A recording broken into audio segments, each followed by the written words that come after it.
अस्सलाम वालेकुम दोस्तों, क्या हाल चाल है। अच्छा जी, चंद महीने पहले जो है एक तो थाईलैंड ने कर दिया था ई वीज़ा।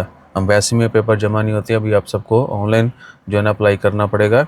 और उसके बाद अभी रिसेंटली 1 मई से जो है ना अनाउंसमेंट की गई है कि डिजिटल अराइवल कार्ड जो है वो भी आपको फिल करना होगा ऑनलाइन।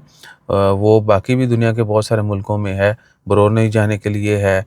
उसके बाद आई थिंक और भी काफ़ी कुछ कंट्रीज़ हैं जिनके लिए आपको पहले से कुछ मुल्कों में वहाँ पे कार्ड मिलता है, आपने वहाँ पे फिल करके देना होता है। तो थाईलैंड का जो है वो उन्होंने ऑनलाइन कर दिया है। ये इस तरह का ये सारी इन्फॉर्मेशन है, ये मैं वीडियो में भी लगा दूंगा। ठीक है, वीडियो के एंड पे जो है ना ये फ़ोटो लगा देंगे, पूरा प्रोसेस जो है कैसे आपने करना है। तो यकम मई 2025 से ये रूल स्टार्ट हो रहा है, फोकस कर रहे। ठीक है जी। अब आपको जो है वीज़ा भी ऑनलाइन अप्लाई करना है। वीज़ा आपको पता है कि उसके लिए सारी रिक्वायरमेंट जो हैं वो आपने डॉक्यूमेंट स्कैन कर लेने हैं। एम्बेसी में जो जमा करवाते थे वो एम्बेसी में नहीं बल्कि उनकी एम्बेसी के ऊपर वेबसाइट है, एड्रेस किसी को चाहिए होगा तो वो वेब एड्रेस भी नीचे हम मेंशन कर देंगे, या शेयर गूगल से पूछ लीजिएगा, लेकिन सही एड्रेस पे जाइएगा।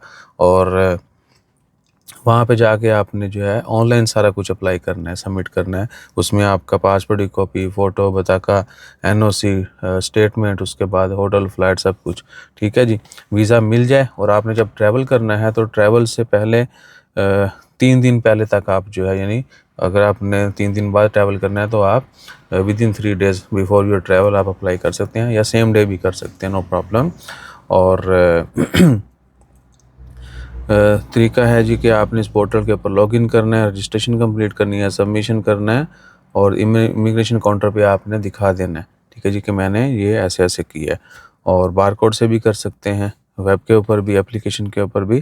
तो ये सूरत हाल है। उन्होंने वेब एड्रेस दिया हुआ है, क्यूआर कोड से भी स्कैन कर सकते हैं रजिस्ट्रेशन के लिए।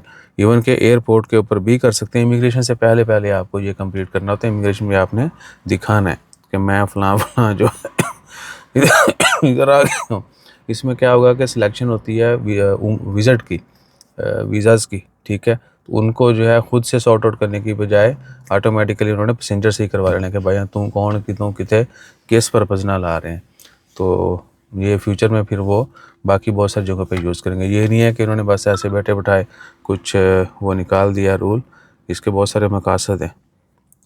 तो आजकल दुनिया जो है, जिस तरह चाइना का वीज़ा अप्लाई करें, बाकी बहुत सारे वीज़ाज़ अप्लाई करें तो वो मैनुअल फिलिंग फॉर्म नहीं लेते, उन्होंने ऑनलाइन रखा हुआ सिस्टम, वही लेते हैं। वहीं से बारकोड स्कैन करते हैं, बंदे की पूरी हिस्ट्री होगी।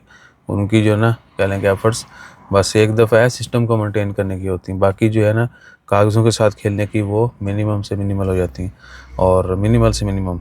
उसके बाद शेंजन वीज़ा भी वीज़ा होने जा रहा है। ठीक है ना, ये भी ज़हन में रखें। बांग्लादेश का मैंने वीडियो स्पेशल बनाई हुई है, उन्होंने स्टिकर ख़त्म करके स्टैंप लगाना शुरू कर दी, चेक करो। अच्छा, किसी को हेल्प चाहिए हो, बहुत सारे लोग कहते हैं जी हमारी हेल्प भी करें वीज़ाज़ लेने में, तो आपने ईसा भाई का जो है ना यूके वाला नंबर, उसके ऊपर व्हाट्सएप रब्ता कर लेना है। और टेक्स्ट मैसेज का सिर्फ रिप्लाई किया जाएगा, आवा शाव वॉइस मैसेज का रिप्लाई नहीं किया जाएगा। लोग जो है ना वो 00 जिस तरह नंबर लिखा वैसे नहीं लगाते। आपने सेम +44 या 0044 उसके बाद अगला नंबर जो है वो लिख के सेव करके टेक्स्ट मैसेज करना है, डिटेल मैसेज करना है। जज़ाकल्लाह, अल्लाह हाफिज़। और जो सीरियस हो वही रब्ता किया करे, प्लीज़ तंबाकू ना करें।